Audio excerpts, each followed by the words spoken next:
আছে সেই বলে পিচ্ছি, প্রেমের বয়স তোমার হয় নাই, তার নাই তো চাকরি, নাই কোনো ব্যবসা, আছে শুধু প্রেম, প্রেম, প্রেমের সমস্যা, প্রেমের সমস্যা।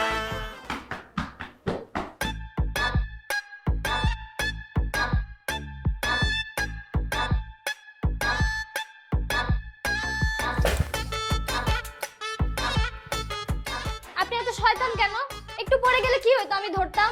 তুমি কি ভাবছো তুমি সিঁড়িতে সাবানে ফেনা ফেলবা আর আমি দেখবো না? এই সিঁড়িতে যে সাবানে ফেনাটা ফেলছো এটার জন্য যদি আমি পড়ে যেতাম